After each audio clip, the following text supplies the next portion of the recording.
देखो बात नहीं की भाई, तो लास्ट क्लास हमने बताया था बोहर से टॉर्क मॉडल, राइट? ठीक है ना, वही हमारे कोर्स में है। बोहर से टॉर्क मॉडल में क्या था बच्चों? देखो उसके पहले रदरफोर्ड का हमने पढ़ा था ना। अरे भाई रदरफोर्ड का पढ़ा था, ठीक है ना? ठीक है, क्या था रदरफोर्ड का मॉडल? गोल्डिंग वाला। हाँ मतलब क्या था? तो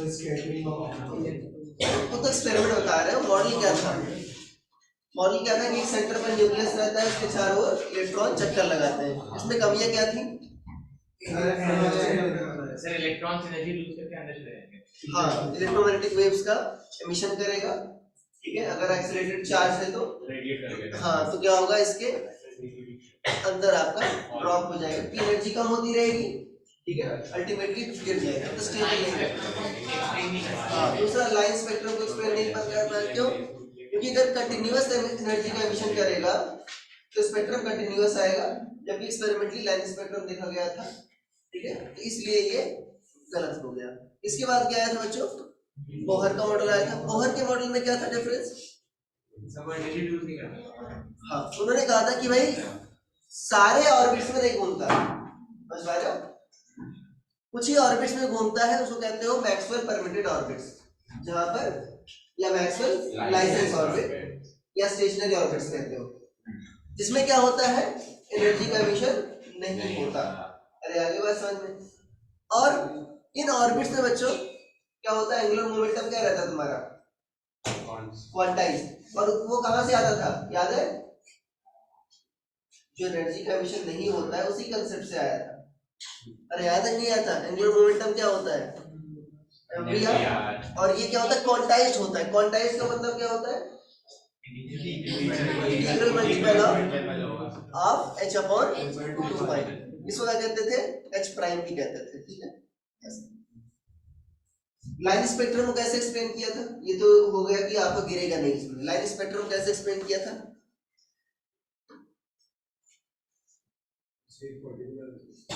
अरे भाई जब एक ऑर्बिट से दूसरी ऑर्बिट में जाएगा तो क्या होगा, एनर्जी को अब्सॉर्ब करेगा, ठीक है? तो ये एब्जॉर्प्शन स्पेक्ट्रम आया, ठीक है ना? एब्जॉर्प्शन स्पेक्ट्रम लाइन स्पेक्ट्रम का ही पार्ट है। या हायर से लोअर में आएगा तो एनर्जी को एमिट करेगा, तो इससे एमिशन स्पेक्ट्रम आएगा, वो भी लाइन स्पेक्ट्रम का पार्ट है, ठीक है? तो ये इसने दो कमियां दूर कर दी उसकी, ठीक है? बट इसमें भी लिमिटेशन थी बच्चों। क्या लिमिटेशन थी? सिमिलर सिंगल इलेक्ट्रॉन्स पर ही लागू था बच्चों। क्या लागू था? Single electron. ये बहुत बड़ी कमी है, बताओ कि एक ही इलेक्ट्रॉन वाले एटम्स पर लागू हो, ठीक है? सिंगल इलेक्ट्रॉन एटम्स पर ही लागू था। अच्छा ऐसा क्यों था? सिंगल इलेक्ट्रॉन एटम्स पर ही लागू हो, सर बाकी सब यदि इलेक्ट्रॉन आए तो क्या प्रॉब्लम होगी? सर आपस में रिपल्शन होने लगेगा। ऐसा सोचो, मान लो न्यूक्लियस है, ठीक है ना? ओके, इसके चारों ओर बच्चों हो तो घूम रहा है सर्कुलर ऑर्बिट में ही इलेक्ट्रॉन, घूम रहा है सर्कुलर ऑर्बिट में। अच्छा क्या इसकी वेलोसिटी फिक्स होगी? सॉरी मतलब स्पीड आपकी कांस्टेंट होगी कि वेरिएबल होगी?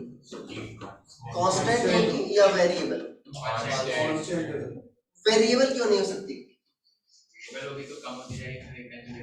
मान लो कम होती रही है तो एक टाइम पर क्या हो जाएगा, गिर जाएगा। ज्यादा होती रही है, ठीक है ना, आज बाहर निकल जाएगा। समझ पाए नहीं समझ पाए? अगर कंटिन्यूअस स्पीड बढ़ती रही तो भी क्या हो जाएगा, इसको काफी एनर्जी मिल जाएगी, तो इसकी अट्रैक्शन से बाहर निकल जाएगा। अरे यार ये बात समझ में भाई, ये इसकी कुछ फिक्स कैपेसिटी है ना, मान लो r डिस्टेंस है, तो ये क्या प्रोवाइड कर सकता है? सिर्फ इतना ही फोर्स प्रोवाइड कर सकता है, k q1 q2 r square. बहुत ज्यादा वेलोसिटी हो गई तो बैलेंस कर पाए क्या? ये नहीं, ये तो फिक्स है, ये बढ़ाते जाओगे तो ये फिक्स नहीं हो पाएगा। मतलब मेरी स्पीड क्या होनी चाहिए? कांस्टेंट। और स्पीड कांस्टेंट कब होती है सर्कुलर मोशन में, पता है? बड़ा सर्कुलर मोशन स्पीड कांस्टेंट कब होती है बच्चों? जब सिर्फ सेंट्रीपिटल फोर्स लगे। अरे याद है सर्कुलर मोशन में दो टाइप के एक्सेलरेशन होते थे, एक तो AC और एक तो AT। AT क्या करता था? सर उसको बाहर की तरफ नहीं, स्पीड बढ़ाता था, स्पीड बढ़ाता। कम करता था। एसी क्या काम करता था? सेंट्रीपिटल वाला खींच के रखता। डायरेक्शन चेंज करता था। अरे ये सर्कल में घुमाता था, ये क्या करता था? स्पीड चेंज करता था। जरूरी नहीं है 80 हो हमेशा, अगर 80 नहीं होगा तो स्पीड क्या रहेगी बच्चों तुम्हारी? एसी तो रहना ही चाहिए कि एसी आपका डायरेक्शन चेंज करता है। तो अगर सिर्फ एसी होगा तो स्पीड क्या रहेगी तुम्हारी? कांस्टेंट। मतलब एसी की डायरेक्शन किधर होती है? Towards centre. मतलब फोर्स हमेशा किधर रहना चाहिए? सेंट्रल रहना चाहिए। अगर यहाँ पर दूसरे इलेक्ट्रॉन भी आ गए, देखो अभी सिर्फ न्यूक्लियस है मान लो, तो फोर्स किधर रहेगा? सेंटर की ओर। बट अगर मान लो दूसरे इलेक्ट्रॉन्स भी आ गए तो क्या फोर्स सेंट्रल रह पाएगा? क्या फोर्स सेंट्रल रह पाएगा? नहीं, तो फोर्स सेंट्रल नहीं रह पाएगा, तो ये मॉडल आपका लागू नहीं है। सर इसकी स्पीड भी वेरिएबल हो जाएगी। हाँ, अरे आगे बात समझो। तो फोर्स क्या रहना चाहिए मेरा? सेंट्रल, इसीलिए हमारा इस सिंगल इलेक्ट्रॉन्स पर ही लागू होता है। अरे आगे बात समझ? Yes sir. ठीक। अब देखो इसमें आता है बच्चों, मैंने बताया ना आपको कि किसी भी ऑर्बिट में स्पीड क्या रहती है? फिक्स। उसकी रेडियस भी क्या रहती है? फिक्स। डिफरेंट टर्म्स के लिए वेरी होगी, but for a single particle, single atom, वो आपका फिक्स रहता है, राइट? तो nth ऑर्बिट में क्या एनर्जी होगी, क्या रेडियस होगी, क्या वेलोसिटी होगी, उसी को हमको कैलकुलेट करना है, ठीक है? और बहुत इजीली कैलकुलेट हो जाएगा। क्या हमको करना है भाई? बहुत ही आसान है। मान लो एक न्यूक्लियस है, ठीक है? न्यूक्लियस चारों इलेक्ट्रॉन घूम रहा है, तो सोचो सेंट्रीफ्यूगल फोर्स कौन प्रोवाइड कर रहा है? इन दोनों के बीच कूलम्ब फोर्स। और क्या है? एंगुलर मोमेंटम क्या बच्चों? क्वांटाइज्ड। अरे है कि नहीं है? ये है। और क्या है? मान लो बच्चों उसका एटॉमिक नंबर क्या है? जेड। Atomic number Z. तो प्रोटॉन कितने होंगे उसमें? जेड। तो चार्ज कितना होगा न्यूक्लियस पर? जेड। ठीक है। और इलेक्ट्रॉन पर चार्ज कितना होता है? ई। तो इनके बीच का जो कूलम्ब फोर्स होगा वो क्या लिखोगे? 1/4πε0 q1 q2 by r square jd into e by r square। ये क्या प्रोवाइड करेगा? सेंट्रीपिटल फोर्स क्या प्रोवाइड करेगा? mv square by r। अब देखो तुमको दो ही चीज पता करनी थी ना, v और r। अगर v पता चल गया,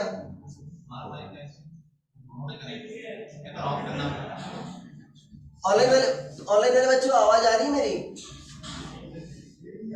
यस सर आ रही है। बोर्ड में हो गया, एक बार उसको ऑफ करना, मैं अपना कर लूं सबका।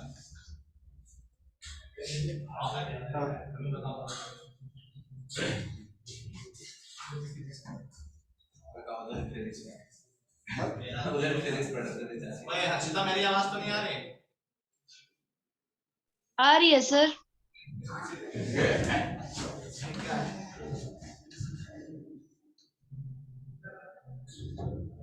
नहीं अभी तो नहीं नहीं नहीं, ये वाला माइक, इस माइक से आवाज आ रही है।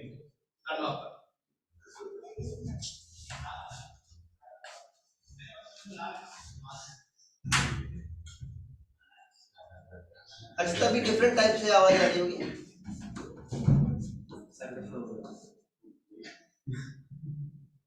कौन सा अच्छा है? और ये मेरा कनेक्ट नहीं हो रहा।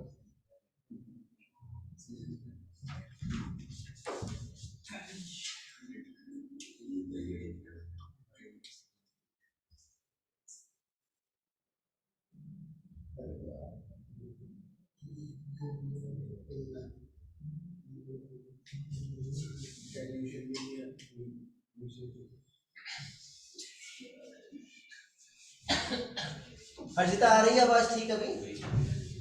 हाँ सर आ रही है।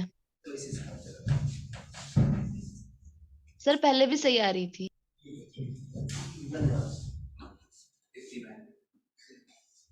ये होगा? हाँ। तो देखो तुमको क्या चाहिए था? v चाहिए था, ठीक है ना? और r चाहिए। अरे v पता चल गया, r पता चल गया, तो काइनेटिक एनर्जी पता चल जाएगी। पोटेंशियल एनर्जी क्या होती है बच्चों चार्जेस के बीच की? k q1 q2 by r। तो ये भी पता चल जाएगा। वेलोसिटी पता चल गई, काइनेटिक एनर्जी भी क्या होगी? Half mv square. तो v r सब कुछ पता चल गया। अरे भाई दो ही वेरिएबल है ना, और दो इक्वेशन आ गए, सब कुछ पता चल जाएगा। इन्हीं दोनों क्वेश्चंस को सॉल्व करना है, ठीक है ना? सारा एक्सप्रेशन आ जाएगा। अरे ठीक है, तो इसमें ठीक है।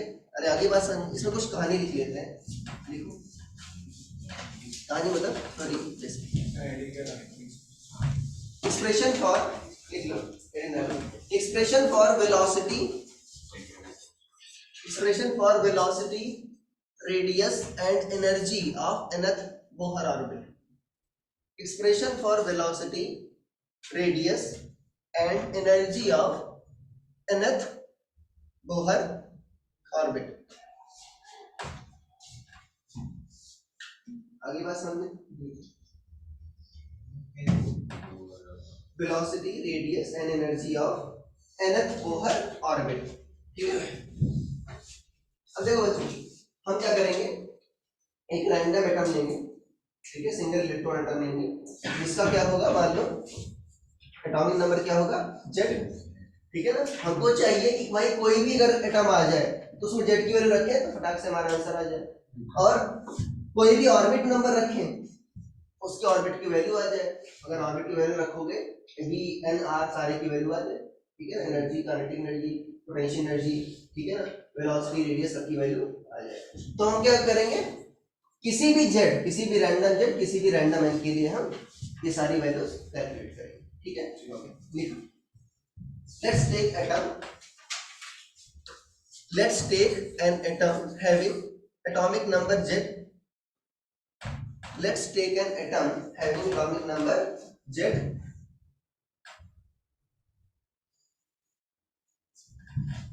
an electron is orbiting, an electron is orbiting in orbit of radius r and quantum number n, and quantum number n, ठीक है, and quantum number n। Question नहीं है, लिखो, angular momentum in this orbit will be, angular momentum in this orbit will be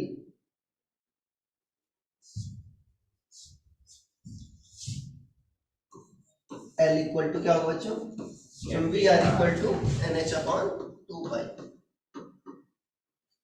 ठीक है, mvr equal to nh upon 2 pi। h की value बता दूंगा, where h is, h की value भी बता दूंगा, ठीक है ना, आगे ठीक है, वैल्यू बता दूंगा मैं, h प्लैंक्स कांस्टेंट होता है, ठीक है ना, ओके बता दूंगा मैं, ठीक है। क्या लिखा, क्वांटम नंबर है, ठीक है, एंड उसके बाद नीचे लिखो, necessary centripetal force for motion of electron, necessary centripetal force for motion of electron in circular orbit, necessary centripetal force for motion of electron in circular orbit is provided by Coulombic attraction between nucleus and electron, ठीक है। तो बच्चों coulomb force क्या लिखोगे आप, 1/4 pi epsilon not Z e into e upon r square, ध्यान देना, Z e into e by r square equal to क्या होगा, m v square by r, ये लिखो, m v square by r. देखो यहाँ पर बच्चों इलेक्ट्रॉन का जो साइन होता है, चार्ज, वो क्या होता है, निगेटिव होता है, ठीक है ना, बट यहाँ पर ठीक है हमको साइन से मतलब नहीं है, बट फॉर एग्जांपल अगर आप पोटेंशियल एनर्जी लिखोगे, पोटेंशियल एनर्जी में बच्चों k q1 q2 by r लिखते हैं, नहीं लिखते, तो यहाँ पर साइन मैटर करेगा, समझ पाए सर बारे में। और सर कहोगे यहाँ पर तो आपने लिखा नहीं, यहाँ पर मैंने डायरेक्टली पहले ही बोल दिया अट्रैक्शन फोर्स है, ठीक है। अगर मान लो तुमको बच्चों v की वैल्यू पता करना है, किसकी वैल्यू पता करना है, v की वैल्यू, तो देखो यहाँ से क्या करोगे, हाँ, तो यहाँ से r को यहाँ से सब्स्टिट्यूट कर दे रहे हैं, ठीक है।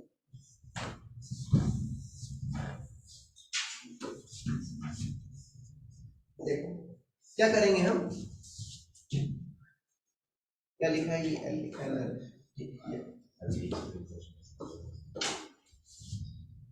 आर क्या होगा बच्चों, पहले इक्वेशन देख लो क्या होगा, NH अपॉन 2 पाई, अरे होगा। और यहां से देख लो तो क्या होगा, यहां से आर एक पावर क्या हो जाएगा, cancel. So Z e square by 4 pi epsilon not. हाँ बोलो सर। फर्स्ट वाली क्वेश्चन कैसे, मतलब r equals to NH upon MB हो सॉरी जाएगा, तो डिवाइड बाय सर ये अभी सही है। यस और क्या होगा यहाँ पर देखो, आर क्या कर देगा, पावर कैंसिल कर देगा, क्या बचेगा, Z e square by 4 pi epsilon not r equal to m v square, ठीक है। ओके, आर की वैल्यू रख देते हैं बच्चों यहाँ से, तो क्या आ जाएगा देखो, Z e square upon 4 pi epsilon not, r क्या है, NH upon 2 pi m v equal to क्या आ गया, m v square. M m cancel, v क्या करेगा, पावर भी कैंसिल कर देगा। तो देखो नीचे बच्चे क्या बचेगा, 2 बच जाएगा, राइट। तो वी क्या होगा, JD square upon 2 NH epsilon not, pi cut गया ना, 2 पाई से क्या होगा नीचे 2 आ जाएगा, क्या आ जाएगा 2 आ जाएगा, ठीक है। अरे डाउट, अरे आर की वैल्यू रख दी है पहले इक्वेशन से, यहाँ पर वी की वैल्यू आ गई, ठीक है।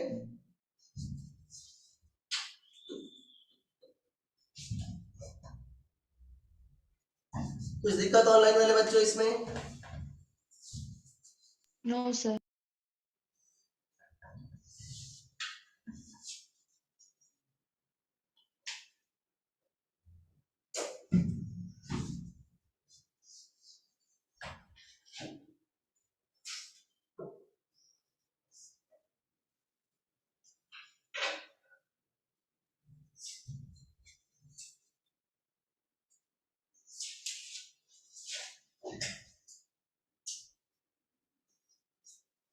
इसलिए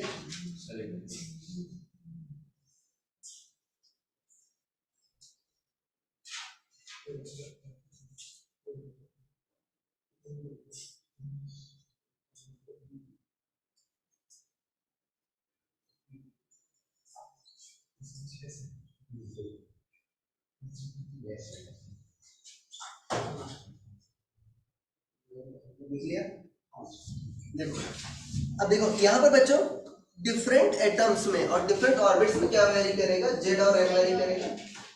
डिफरेंट ऑर्बिट्स में डिफरेंट एन होगा और डिफरेंट एटम्स में डिफरेंट जेड होगा। कॉमन क्या होगा बच्चों, देखो E square by 2h epsilon nought into Z by N, यही है ना, यही है, ठीक है। इसको बच्चों क्या लिखते हैं, वी नॉट लिख देते हैं, इसको इतना लिखो, चेंज करो बस।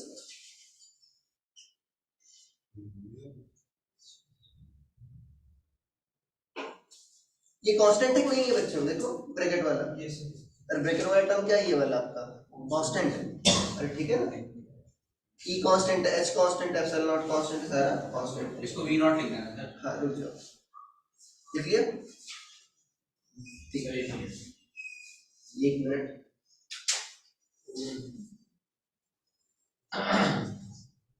हो गया।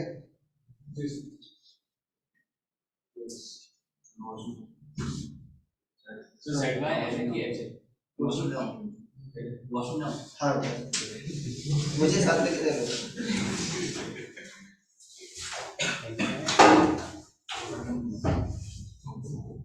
हो गया, ठीक, देखो ये v क्या है बच्चों आपका, E square upon 2h epsilon nought into Z by N.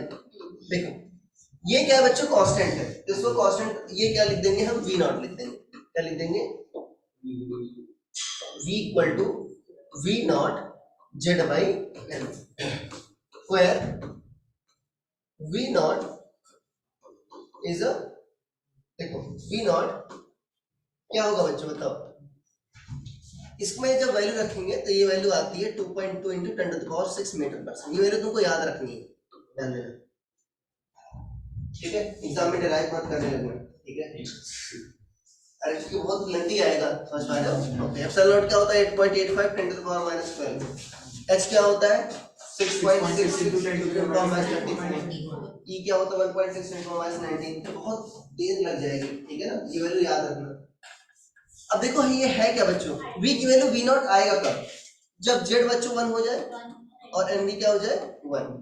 z1 मतलब क्या है, कौन सा है, हाइड्रोजन, और n क्या है बच्चों, मतलब फर्स्ट ऑर्बिटल, ठीक है ना। तो v क्या होगा जब v नॉट होगा when z इक्वल टू 1 और n equal to 1। z equal to 1 मतलब हाइड्रोजन, n इक्वल टू 1 मतलब पहली ऑर्बिट मतलब ग्राउंड स्टेट। तो v क्या है बच्चों आपका, v नॉट क्या है तुम्हारा, हाइड्रोजन के ग्राउंड स्टेट में इलेक्ट्रॉन की स्पीड,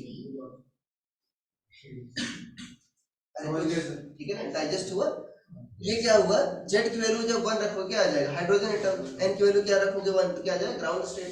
तो हाइड्रोजन एटम के ग्राउंड स्टेट में इलेक्ट्रॉन की स्पीड, ठीक है ना, v equal to 2.2 into 10 to the power 6 metre per second, which is लिखो ऐसा इतना लिखो, which is speed of which is speed of which is speed of electron in ground state of hydrogen atom, which is speed of electron in ground state of hydrogen atom, ठीक है। अरे आगे बात सामने, ओके, आर की value B की value आ गई, are की वैल्यू कैसे निकालोगे, आर क्या था बच्चों, NH अपॉन 2 पाई mv, रखो इसमें वैल्यू, रखो, बताओ क्या आंसर है। तेजस तुम आगे कभी याद नहीं आते यार, तुम इतने तगड़े आदमी हो यार, तुम्हारी बीमार हो, मान लो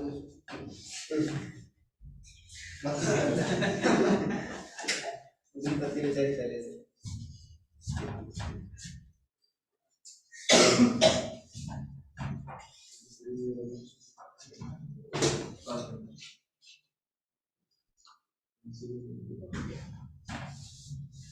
आया किसी का, अरे बी की वैल्यू दे रखी है, रख दो इसमें वैल्यू, तो करना आता है कितना आ रहा है, 0.5 ऊपर n स्क्वायर आ रहा है, हाँ, इतना नहीं आ रहा है, हाँ, रट गया है वो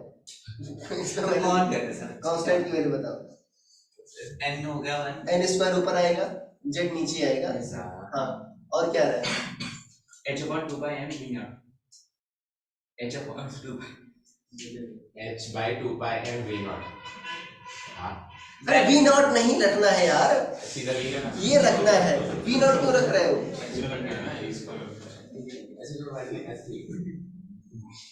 मैं कह रहा हूँ जनरल एक्सप्रेशन पता करना है ना, ठीक है। क्या जाएगा भाई बताओ, सुनो ना लाइक, ये NH आ जाएगा, नीचे क्या आ जाएगा 2 पाई m इंटू v क्या है, z square upon 2 NH epsilon not, ये क्या जाएगा देखो ऊपर जाएगा, तो क्या जाएगा n स्क्वायर h स्क्वायर आ जाएगा, n स्क्वायर h स्क्वायर, ये n है, n square h square epsilon not upon, यहाँ पर 2 कट जाएगा बच्चों, क्या हो जाएगा z पाई, हाँ m e स्क्वायर, ठीक है, ये आ जाएगा नहीं आ जाएगा, यही आ रहा है, बाकी मैच करा लो। ऑनलाइन वाले बच्चों किसी का आया, देखो सेम आया है, हाँ सो z है ना, हाँ सो b काट दो, क्या काट दो, कहाँ काट दे, बीच में से z को, हाँ काट दे, अरे ऐसे लगा दो ताकि पता चले z है, लग रहा है 2 है, अच्छा बीच में काट, देखो अगेन क्या करेंगे, n और z को बाहर ले लेंगे, बाकी कांस्टेंट को एक साइड कर लेंगे, कांस्टेंट क्या बच्चों, epsilon not h square upon pi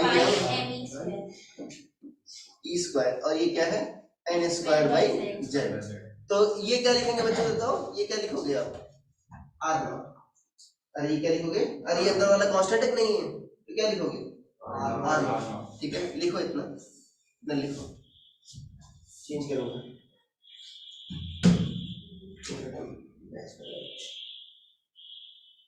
चलिए epsilon not h square upon pi m d square. ठीक लिख लिया?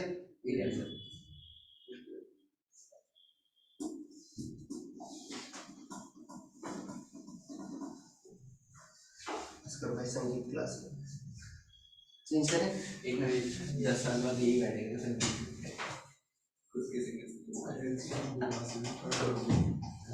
अरे हो गया सभी का? ठीक है देखो, तो ये क्या है बच्चों आपका, देखो क्या लिखोगे इसको, r equal to r not n square by Z.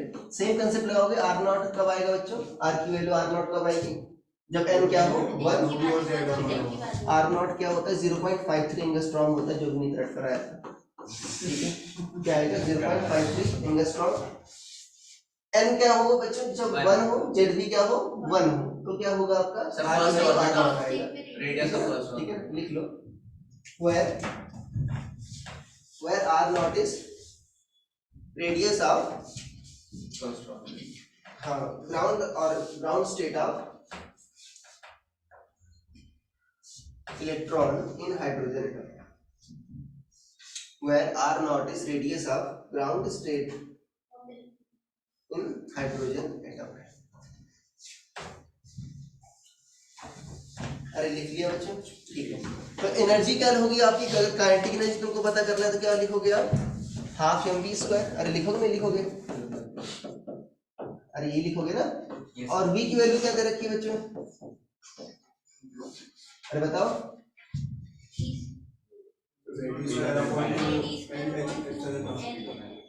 2nh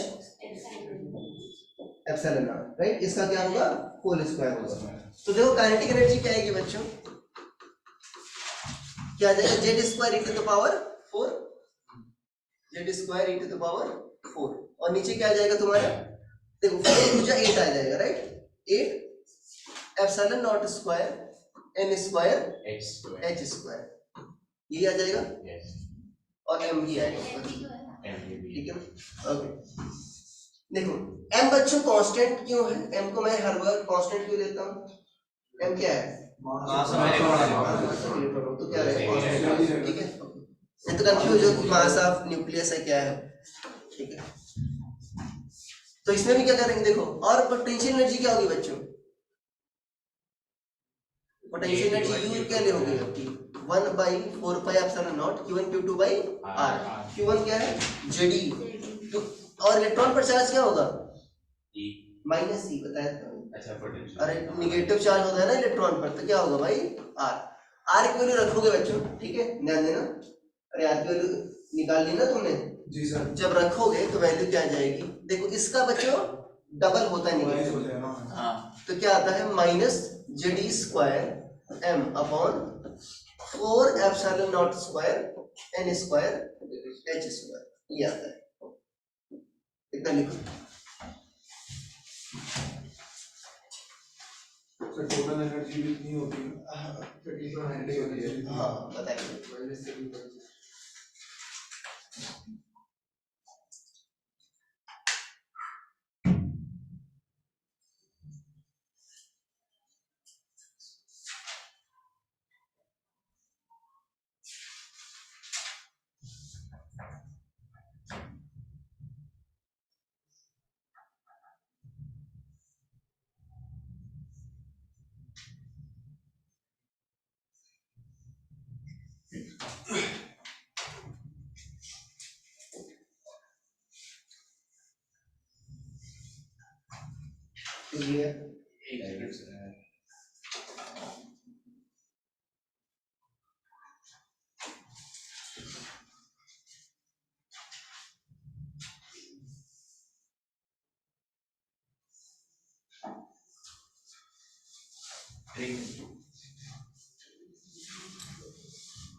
नहीं होगा वो 4 आर में तो 2 का टर्म नहीं आ रहा था ना, देखो आर में कोई 2 वगैरह टर्म आ नहीं रहा था, देखो आर में कोई 2 वगैरह टर्म आ रहा है नहीं आ रहा, तो नीचे तो 4 ही आएगा ना। तो अरे सही है देखो इसको ऐसा लिख सकते हो बच्चों, अगर मुझे टोटल एनर्जी पता करनी है, राइट, तो E क्या होगा total energy, kinetic energy plus potential energy. इसको बच्चों आप अगर 2 से ऊपर नीचे मल्टीप्लाई करो तो क्या लिख सकते हो, -2/8 लिख सकते हो ऐसा, और लिख सकते हो ना ऐसा, और दोनों को जोड़ो, ये 2,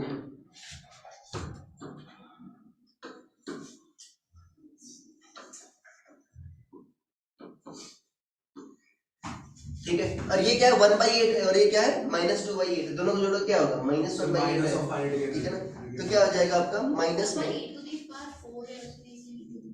सॉरी यहाँ पर 4 आएगा, और सर इसमें z स्क्वायर भी नहीं है।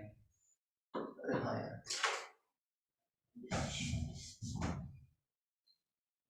तो z स्क्वायर ही नहीं कैसे, उसमें जेड था ना यार, तो आएगा नहीं आएगा, आर में था ना जेड, अच्छा ठीक है, तो क्या आ जाएगा आपका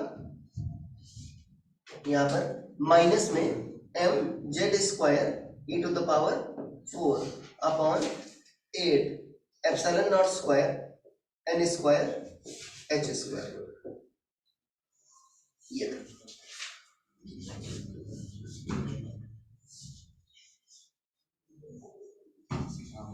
mz भाई जो काइनेटिक एनर्जी है ना उसमें निगेटिव लगा लो बस, और कुछ नहीं है, अरे काइनेटिक एनर्जी वाले में निगेटिव लगा लो, अगर नहीं दिख रहा है तो, लिख लिया, जी सर। ठीक है, देखो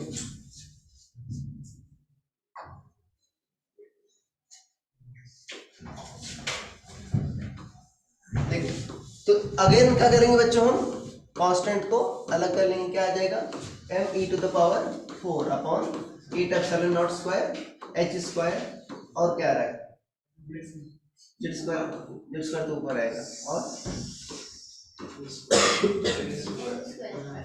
और तो कोई कांस्टेंट नहीं आ रहा है, देखो ये क्या है बच्चों आपका कांस्टेंट है, ठीक है ना, इसकी जो वैल्यू आती है बच्चों वो आती है -13.6 इलेक्ट्रॉन वोल्ट, जेड और एन क्या बच्चों नंबर है जस्ट, अरे है ना, ठीक है, देखो बच्चों काइनेटिक एनर्जी और टोटल एनर्जी क्या थी, जब साइन में अपोजिट थी मैग्नीट्यूड में बराबर थी, तो अगर तुमको काइनेटिक एनर्जी बोल दे लिखने को तो क्या लिख दोगे आप 13.6 z² पोटेंशियल एनर्जी में मल्टीप्लाई, हाँ पोटेंशियल एनर्जी में डबल कर दोगे, नेगेटिव में ही होगी ना, पोटेंशियल एनर्जी क्या कर दोगे डबल कर दोगे, तो पोटेंशियल एनर्जी क्या हो गया माइनस में 2 × 13.6, ठीक है ना, 2 लिखो ज्यादा मतलब लॉजिकली समझ में आ जाएगा, तो डबल लिखो, ठीक है, हाँ मतलब मान लो तुमने लिख दिया 27.2, ठीक है ना, अब तुमको पता नहीं चल रहा है कहाँ से आया 27.2, अरे डबल था ना यहाँ से आया, ये मैं कर रहा हूँ, लिख दो मुझे कोई दिक्कत नहीं, तुम्हारी कॉपी तुम्हारा करना,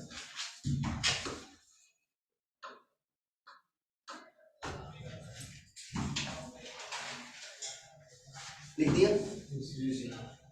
energy levels in hydrogen atom, energy levels in hydrogen atom,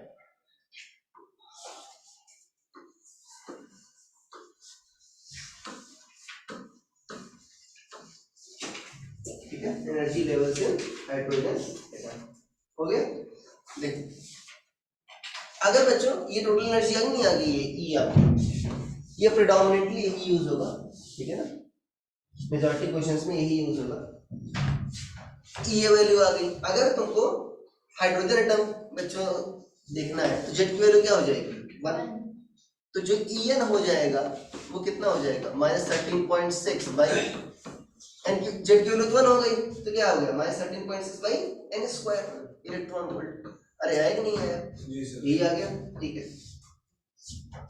तो देखो अगर मुझे ग्राउंड स्टेट मतलब या n = 1 की वैल्यू पता करना है, उसमें कितनी एनर्जी होगी, n की वैल्यू क्या रखो 1, तो क्या रख क्या आ जाएगा, n की वैल्यू 1 रखोगे तो -13.6 यहाँ पर,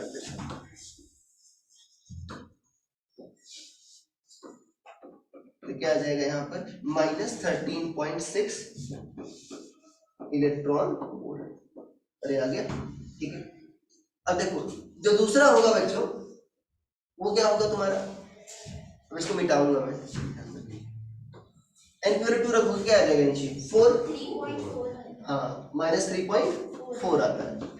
अरे 4 3 जा समथिंग आएगा नहीं आएगा, 12 और 1 बचेगा, 4 4 जा 16, तो -3.4 इलेक्ट्रॉन वोल्ट। ये कब आएगा, जब n = 2 होगा, ठीक है। अब देखो इनके बीच गैप कितना आ रहा है बच्चों, देखो 13.6 - 3.4 देखो 10.2 का आ रहा है, 10.2 इलेक्ट्रॉन वोल्ट। कितने का आ रहा है, 10.2 इलेक्ट्रॉन वोल्ट। अगर आप n = 3 रखोगे तो नीचे क्या आएगा बच्चों, यहाँ पर 9, राइट। 13.6/9 लगभग कितना आएगा, 1.51, ठीक है ना, कितना आता है 1.51 इलेक्ट्रॉन वोल्ट, ठीक है। इनके बीच जो गैप आए कितने का आएगा बच्चों, देखो, हाँ तो मुझे बताया कितना आ रहा है, 1.9 यहाँ पर क्या आएगा आपका 9 और यहाँ पर कितना आएगा आपका 4 - 1 9, कितना आएगा 1.79, हाँ सर 1.7, कितना आएगा 1. यही आएगा भाई, सही बोल रहा है, देख लो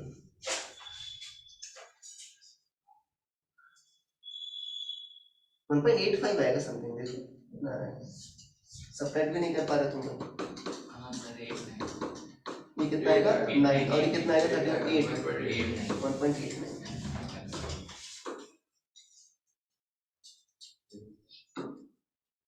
देखो इसीलिए बच्चों देखो मैंने जो गैप ड्रॉ किया है ना वो थोड़ा सा कम है, ठीक है ना। यहाँ पर ये ड्रॉ करना तो ये ध्यान रखना, ऐसा नहीं इक्वल गैप पर कर देना। और फिर क्या आएगा बच्चों आपका,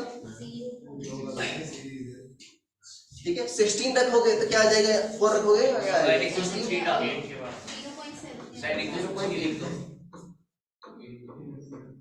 ये जो गैप कितने का आएगा बच्चों, देखो सॉरी अभी थोड़ा सा और कम करते हैं,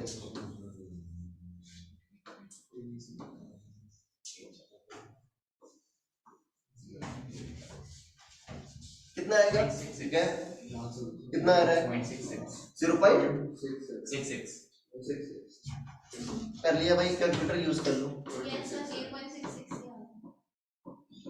ठीक है। तो ये बच्चों गैप क्या हो जा रहा है, कम हो जा रहा है। और n = अब इन्फिनिटी पर कितना होगा बच्चों, क्या हो जाएगा एनर्जी 0। इन्फिनिटी का मतलब क्या हुआ बच्चों, बहुत दूर चला गया, मतलब अट्रैक्शन से न्यूक्लियस अट्रैक्शन से बाहर चला गया, मतलब आयनाइज हो गया। अरे न्यूक्लियस के अट्रैक्शन से बाहर चला गया मतलब क्या हो गया, एटम के बाहर चला गया इलेक्ट्रॉन, क्या कहते हैं उसको, आयनाइजेशन तो कहते हो। तो आयनाइज देखो अगर ग्राउंड स्टेट में है बच्चों तो देखो जो फाइनल स्टेट होगा अगर आयनाइज हो गया है तो इलेक्ट्रॉन की एनर्जी क्या हो जाएगी 0।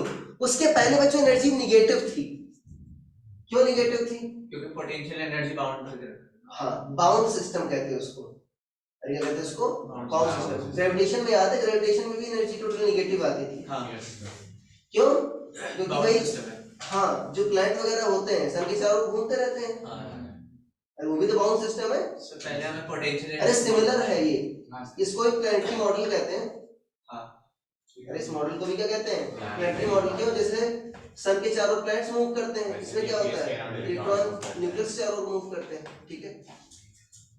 तो देखो अगर तुमको आयनाइज करना है बच्चों, क्या करना है, आयनाइज करना है, मान लो इलेक्ट्रॉन तुम्हारा ग्राउंड स्टेट में है। अब ग्राउंड स्टेट में जनरली रहता ही है, बाकी सारी स्टेट्स अनस्टेबल रहती हैं, समझ पा रहे हो ना, क्योंकि भाई ये लोएस्ट एनर्जी स्टेट है, ठीक है। तो अगर आपको आयनाइज करना है मतलब टोटल एनर्जी क्या करनी है 0, तो कितनी एनर्जी देनी पड़ेगी, अगर तुम प्लस में 13.6 जोड़ दो तो कितना आ जाएगा 0। तुमको 13.6 इलेक्ट्रॉन वोल्ट एनर्जी देनी पड़ेगी, इसी कहोगे आयनाइजेशन एनर्जी, रखोगे इसी को आयनाइजेशन एनर्जी, ठीक है।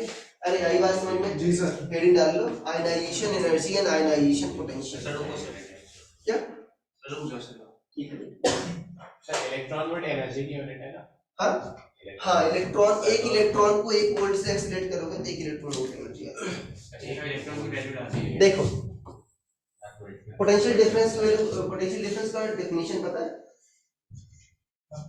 क्या? हाँ, motion to move charge from one point two other, ठीक है, ये होता है।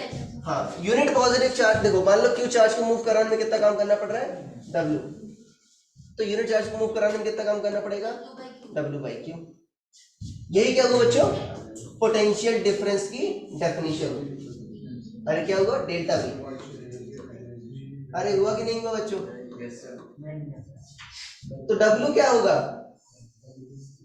Delta q Q delta V। अरे W क्या आएगा, Q डेल्टा V। और वर्क एनर्जी थ्योरम क्या कहती है, net work done equal to क्या होगा, चेंज इन काइनेटिक एनर्जी। अरे होता नहीं होता, तो इससे क्या आएगा, वर्क डन से काइनेटिक एनर्जी भी आएगी। अरे अगली बात समझ लो, तो अगर, अरे आएगा नहीं आएगा, आ गई हाँ अगर Q क्या हो आपका, एक इलेक्ट्रॉन के चार्ज के बराबर, और V क्या हो, 1 E इंटू V क्या आ जाएगा, इलेक्ट्रॉन वोल्ट, तो वही एनर्जी है। अरे आगे बात समझो, अगर जूल में कन्वर्ट कर रहे हैं तो क्या करोगे, इलेक्ट्रॉन पर जो चार्ज है, देखो तुम क्या लिख रहे हो, एक इलेक्ट्रॉन वोल्ट कब आए, जब Q क्या लिखे, E लिखे, और V क्या लिखे, 1, तब इलेक्ट्रॉन वोल्ट आए। तो E बच्चों ऐसा यूनिट थोड़ी है, नहीं है ना ऐसा यूनिट, ठीक है। ऐसा यूनिट क्या होती है, हाँ, अरे चार्ज की ऐसा यूनिट कूलम, और इलेक्ट्रॉन पर चार्ज कितना होता है, 1.6 × 10⁻⁹ कूलम। अगर इतना रखते तो क्या आता है, एनर्जी जूल में है। तो 1 इलेक्ट्रॉन वोल्ट में कितने जूल होंगे, अरे भाई इलेक्ट्रॉन पर चार्ज रख दो, कूलम इंटू वोल्ट कितना आ जाएगा बच्चों, कूलम इंटू वोल्ट क्या आएगा, जूल आएगा। 1.6 × 10⁻⁹ जूल, ये 1 इलेक्ट्रॉन वोल्ट की एनर्जी आएगी जूल में, ठीक है। अगर कभी कन्वर्ट करने को आ जाए तो लिख देना, मेजॉरिटी केस में इलेक्ट्रॉन वोल्ट में ही एनर्जी आएगी, ठीक है, लिख लो।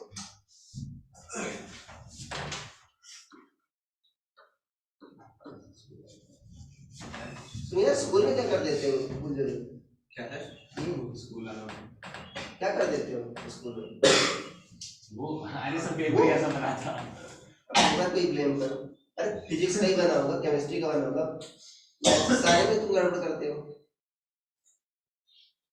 यहाँ पर इसके सबसे ज्यादा आए थे ना पिछली बार, अब स्कूल में आते हैं 20-25 इसके, तुम क्या करते हो, तुम्हारे भी उतने हैं, 3-4 मार्क्स आ गए सबके सब क्या करते हैं भाई स्कूल वाले, कुछ दुश्मनी वगैरह, फीस वगैरह नहीं देते हो, देखो देते हो, टीम हो सकती है। देखो लिखो, ionisation energy and ionization potential, लिखो भाई, ionisation energy and ionization potential. दोस्त एक फेयर कॉपी बना लो, बनाए हो कभी लेकर आओ, दिखाना की बात, ionisation energy and ionization potential. क्या होगा आयनाइजेशन एनर्जी, अरे भाई ग्राउंड स्टेट से इंफिनिटी अरे आयनाइजेशन एनर्जी क्या हुई, आयनाइज करने के लिए, आयनाइजेशन एनर्जी क्या हुई, ग्राउंड स्टेट से इनफाइनाइट स्टेट में ले जाने के लिए, मतलब रिमूव करने के लिए जो एनर्जी चाहिए होगी वही क्या हुई, आयनाइजेशन एनर्जी। पर सोचो ये डेफिनेशन थोड़ी सी इनकम्प्लीट है, क्यों, अगर तुम बहुत ज्यादा एनर्जी दे दोगे तो फिर भी तो निकल जाएगा, यस सर, तो क्या होना चाहिए, मिनिमम एनर्जी। अरे ये भी समझ में, तो हमको मिनिमम वर्ड इंक्लूड करना होगा, लिखो हेडिंग डालिए ना, ionisation energy and ionization potential, ठीक है। ये लिखा रहता है आईपीएस केमिस्ट्री में, कई बार देखा होगा, नहीं देखा है, सीधे करवाते हैं केमिस्ट्री। लिखो, मिनिमम एनर्जी रिक्वायर्ड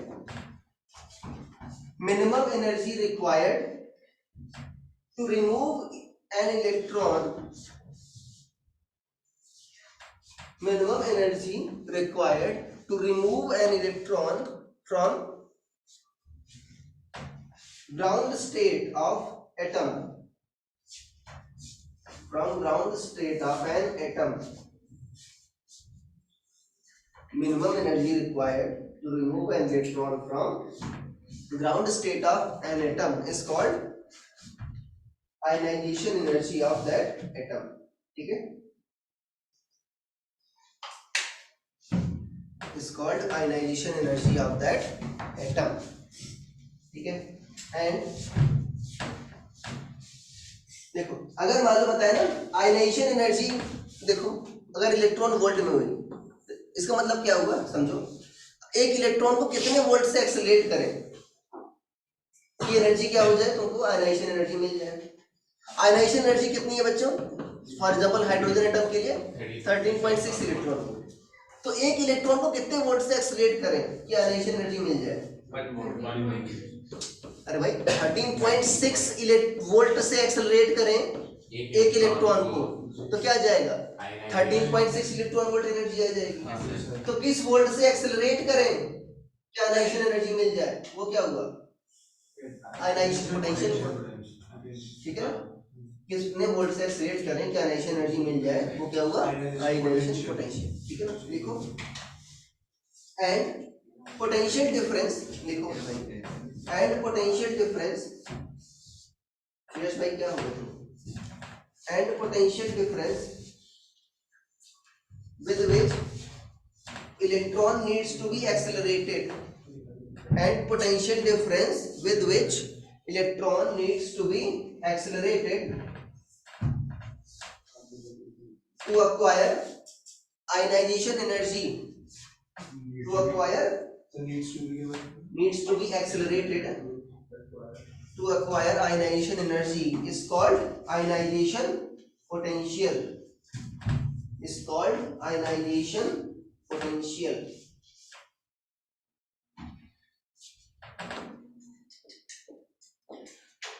आगे बात सुनो. ठीक है, ठीक है. फॉर एग्जांपल लिखो, एग्जांपल ऐसे मतलब for example ionization energy of hydrogen atom is 13.6 electron volt and ionization potential is 13.6 volt. देखो ionization energy of hydrogen atom is 13.6 electron volt and ionization potential is 13.6 volt. ठीक है, लिख लिया. ध्यान देना, अब इसमें एक ही इलेक्ट्रॉन है तो इसलिए मैं डायरेक्ट एटम कह दे रहा हूं. ठीक है, केमिस्ट्री में क्या होगा आपका, डिफरेंट इलेक्ट्रॉन्स के लिए भी डिफरेंट आपका क्या होगा आयनाइजेशन एनर्जी होगी. फॉर एग्जांपल अगर हीलियम है, ठीक है ना, अगर हीलियम तुमने एक निकाल दिया, मान लो कुछ आयनाइजेशन एनर्जी हुई, अगर दूसरा भी निकालना चाहोगे तो ज्यादा होगी. यहाँ पर क्या ले रहे हो, सिंगल इलेक्ट्रॉन एटम ले रहे हो, तो सिर्फ एक ही है. ठीक है, अरे आगे बात समझो, हेडिंग लिखो. इसमें भी सर वो ऑर्बिटल वाला सब्जेक्ट है ना, energy of photon, energy of photon. Photon जानते हो क्या होता है बच्चों? Yes, quantum of light. हाँ, ये पैकेट्स ऑफ एनर्जी होते हैं. ठीक है ना, क्या होते हैं पैकेट्स ऑफ एनर्जी. ठीक है, जैसे लाइट का जो पार्टिकल नेचर है वो फोटोन के कंसेप्ट से ही डिफाइन किया गया है. ठीक है, तो अगर मान लो तुमको, देखो लाइट के लिए है बच्चों, तो लाइट की कुछ ना कुछ क्या होती है, वेवलेंथ होती है. अरे होती है ना इलेक्ट्रोमैग्नेटिक वेव. तो एनर्जी जो है, अगर मान लो कोई फोटोन है, उसकी वेवलेंथ क्या है लैम्डा, तो उसकी जो एनर्जी होगी वो क्या होगी hc बाई लैम्डा. c क्या होता है बच्चों, स्पीड ऑफ लाइट. उसी स्पीड से क्या चलता है फोटोन चलता है. v इक्वल टू क्या होता है f लैम्डा, अरे होता नहीं होता. और v क्या है यहाँ पर c इक्वल टू क्या है f लैम्डा, तो c बाई लैम्डा क्या होगा f. तो यहाँ पर क्या लिख सकते हो तुम hf, अरे क्या लिख सकते हो hf. h क्या है तुम्हारा यहाँ पर, अरे h क्या है बच्चों प्लैंक्स कांस्टेंट. ठीक है ना, f क्या हुई यहाँ पर फ्रीक्वेंसी. ठीक है ना, लिख सकते हैं वेयर h क्या होगा तुम्हारा प्लैंक्स कांस्टेंट. मैक्स प्लैंक ने दिया था प्लैंक्स कांस्टेंट.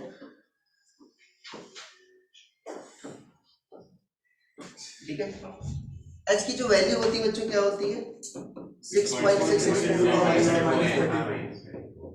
अब देखो इसकी यूनिट कैसे पता करोगे? फॉर एग्जांपल अगर तुमको यूनिट पता करना है, कैसे पता करोगे? इससे रिलेटेड कोई फार्मूला पता होना चाहिए तुमको। पता है कोई? एनर्जी का बोल एनर्जी वाला नहीं, इक्वल्स hc by lambda। हाँ उससे पता कर सकते, थोड़ा आसान सा और कैसे? उससे भी आसान है। अरे सर बोल रहा कि लाइक मतलब e को जूल्स लिख देंगे उसको। हाँ सॉरी भाई देखो F क्या होगा बच्चों? E by H, sorry H क्या होगा? E by F। अरे भाई H क्या होगा बच्चों? E by F।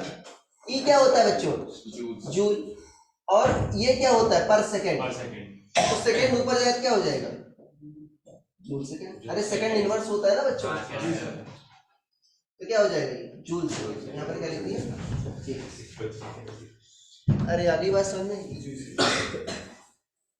लैम्डा लिख लेना, जानते हो ना लैम्डा वेवलेंथ है और फ्रीक्वेंसी है। यस लिख लो, लैम्डा क्या है? वेवलेंथ, और एफ क्या है बच्चों आपका? फ्रीक्वेंसी।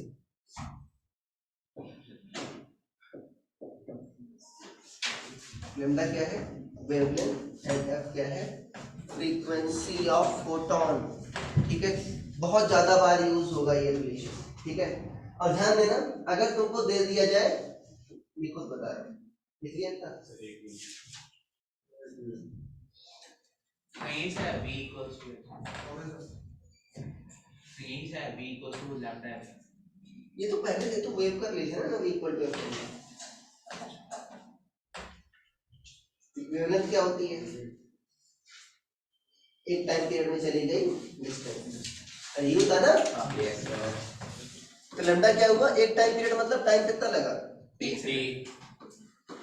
और t क्या होता है? 1/f। अरे होता नहीं होता, तो क्या आ गया? v equal to f। हाँ कुछ याद तो होगा नहीं। देखो अब बच्चों अगर आ जाए, देखो h की वैल्यू बच्चों 6.6 × 10⁻34, c क्या होता है? 3 × 10⁸, बट ये वैल्यू नहीं रखनी है हमको। ठीक है ना? ओके, क्या रखना है? देखो जनरली क्या आता है बच्चों? एनर्जी इलेक्ट्रॉन वोल्ट में आती है। ठीक है ना? अरे क्या आती है? इलेक्ट्रॉन वोल्ट में। अब देखो hc की यूनिट क्या होगी बताओ? ये एनर्जी है ना, हाँ सर। तो ये एनर्जी इनटू मीटर होगा, तभी तो मीटर से डिवाइड करो क्या आ जाएगा? एनर्जी आएगी। Joule metre. जूल, हाँ सिर्फ जूल मीटर। मतलब इलेक्ट्रॉन वोल्ट इनटू नैनोमीटर की यूनिट में कह सकते हैं इसको। इलेक्ट्रॉन वोल्ट किसकी यूनिट हुई? एनर्जी की। नैनोमीटर किसकी यूनिट हुई? लेंथ की। तो जो hc की वैल्यू आती है बच्चों, वो आती है 1240 इलेक्ट्रॉन वोल्ट नैनोमीटर। ये आती है, क्या आती है? 1240 इलेक्ट्रॉन वोल्ट नैनोमीटर। अगर तुमको याद नहीं हो रहा है ये, तो इसको ऐसे याद कर लो 1 2 3 4। अरे 1240 और 1 2 3 4 में बहुत अंतर है क्या? नहीं, उस लेवल पे नहीं। हाँ तो ऐसे भी याद कर सकते हो अगर तुमको दिक्कत हो। बट रखना 1240, क्योंकि क्या होता क्या है, इसके मल्टीपल आते हैं। ये क्या है? डिविजिबल हो सकता है आराम से, जैसे 2 4 6 ऐसे। ठीक है, ऐसा निकाला कैसे को फिर से बताना। hc की वैल्यू क्या रखोगे? कैसे निकालोगे बता दे रहा हूँ। h क्या रखोगे? 6.6 × 10⁻34 जूल सेकंड। और ये है वो यूनिट बता दो, यूनिट कैसे? ये, हाँ बता रहा हूँ भाई कैसे निकाला। ये क्या है तुम्हारा? 3 × 10⁸। ये क्या आएगा तुम्हारा? जूल इनटू मीटर में नहीं आएगा? अरे आएगा। जूल क्या रखोगे? हाँ इलेक्ट्रॉन वोल्ट में क्या रखोगे? क्या रखोगे? एक जूल में क्या होते हैं? 1/1.6 × 10⁻90 और मीटर है ना, हाँ तो कितने नैनो होंगे? 10⁹ नैनोमीटर। तो मल्टीप्लाई करो तो वही आएगा। ठीक है, यस सर। अरे आगे बात सुनो, नीचे नहीं मल्टीप्लाई करना, 10⁹ ऊपर है। ठीक है, और ये नीचे है, आ जाएगा, विश्वास कर लो सही बोल रहा हूँ। ठीक है। तो देखो अगर तुमको वेवलेंथ पता करना है ना बच्चों, सॉरी ये वेवलेंथ दे रखा है, एनर्जी पता करना है, तो क्या करोगे? ऊपर क्या रखोगे? 1240 electron volt nanometre divided by, मान लो तुमको वायलेट कलर की एनर्जी पता करनी है, क्या रखोगे? 400 नैनोमीटर। तो नैनोमीटर से नैनोमीटर कट जाएगा, तो एनर्जी क्या आ जाएगी? Electron volt. कितना आ जाएगा? 3.1 हाँ इलेक्ट्रॉन वोल्ट में। अरे तो हमको ये यूज करना है। पिछले वाले बैच वाले क्या कर रहे थे, एच की वैल्यू रख रहे थे, सी की वैल्यू रख रहे थे, लैम्डा की वैल्यू रख रहे थे, फिर से हमारा पेपर छूट गया। ठीक है, पहली बात तो देखो आंसर क्या होगा बच्चों, उसमें जूल में आएगा अगर एच की वैल्यू से रखो, फिर जूल को फिर से इलेक्ट्रॉन वोल्ट में कन्वर्ट करो, मेहनत। हाँ डबल मेहनत। अरे आगे बात समझ, ये रखो, अरे आगे बात समझ, टाइम कितना बचा है? हो गया सर। ठीक है, क्वेश्चन होमवर्क कर किया ना, हम डिस्कस करेंगे। तुम तो नहीं कर दिया, मैं कह रहा हूँ और पढ़ा दो नहीं जल्दबाजी नहीं करते। ठीक है, नेक्स्ट क्लास में खत्म हो जाएगा ये। ठीक है, देखो आप खुद से क्वेश्चन कर, मैं क्वेश्चन करा दूंगा मतलब नेक्स्ट क्लास में। ठीक है, क्वेश्चन करा दूंगा। अरे सुन लो भाई, सारे सीट के मतलब मॉड्यूल के और सारे एनसीईआरटी क्वेश्चन डिस्कस नहीं हुए हैं, बट मैं सारे टाइप करा दूंगा तुमको क्वेश्चन। ठीक है सर, जितने भी टाइप के आते हैं वो मैं खुद से करा दूंगा। ठीक है, उसके बाद तुम खुद से कर लेना, जो डाउट आ रहा है पूछ लेना मुझसे। ठीक है, ओके, क्वेश्चन होमवर्क में लिख लो।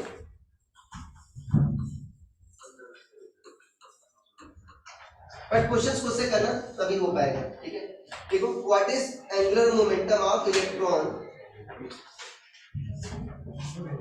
What is angular momentum of electron in, sir photo भेज देना ना। What is angular momentum of electron in Bohr's hydrogen atom, Bohr's hydrogen atom मतलब जो बोहर को फॉलो कर रहा है। ठीक है, whose energy is minus 3.4 electron volt, whose energy is minus 3.4 electron volt, whose energy is minus 3.4 electron volt. Also find kinetic energy, also find kinetic energy, potential energy, radius, velocity of electron in that orbit. Also find kinetic energy, potential energy, radius and velocity of electron in that orbit. ध्यान देना, v not की value बच्चों रटी होनी चाहिए 2.2 into 10 to the power 6 metre per second, और r not क्या था 0.53 angstrom.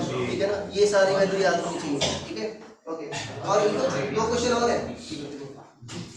तो इलेक्ट्रॉन, अरे यार एक चीज तो मुझे दिखा रहा था मैं, एक्साइटेशन एनर्जी, अरे छोटा सा पॉइंट देखो, the excitation energy of hydrogen like atom, हाँ दूसरा क्वेश्चन देखो, the excitation energy of hydrogen like atom in first excited state, the excitation energy of hydrogen like atom in first excited state,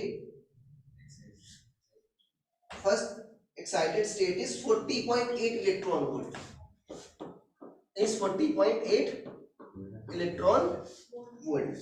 ध्यान देना, 10.2 का 4 times, 10.4 का 4 times. ठीक है, देखो find energy needed to remove electron, find energy needed to remove electron from ground state, find energy needed to remove electron from ground state. ठीक है, लिख लिया। Also find velocity and radius of second orbit of that atom. Also find velocity and radius of second orbit of that atom. ध्यान देना, question में लिख देता है बोहर रेडियस। ठीक है ना, बोहर रेडियस मतलब जो बोहर के मॉडल को फॉलो कर रहा है। ठीक है, अच्छी नींद आई जो इसमें देखो। तीसरा, find wavelength of photon,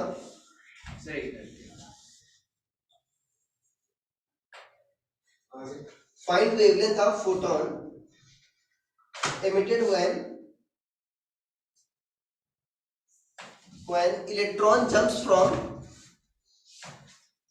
n equal to 2 to n equal to 1, jumps from n equal to 2 मतलब क्वांटम नंबर क्या है, n equal to 2 से n equal to 1 and n equal to 3 to n equal to 2। दो cases में आपको, ठीक है, wavelength बताना है। ठीक है, ओके, अब देखो एक मैं थोड़ा सा दिखा रहा था, एक्साइटेशन एनर्जी एंड एक्साइटेशन, देखो हेडिंग डाल लो, excitation energy and excitation potential, excitation energy and excitation potential। अब नाम से क्लियर है बच्चों, इलेक्ट्रॉन को एक्साइट करना है, मतलब आपको लोअर एनर्जी से हायर एनर्जी स्टेट में जाना है, तो कितनी एनर्जी देनी पड़ेगी, वो क्या होगा, एक्साइटेशन एनर्जी होगी।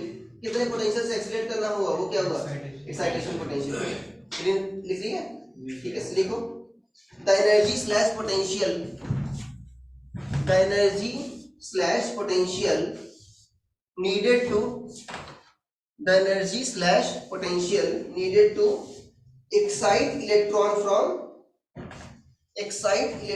from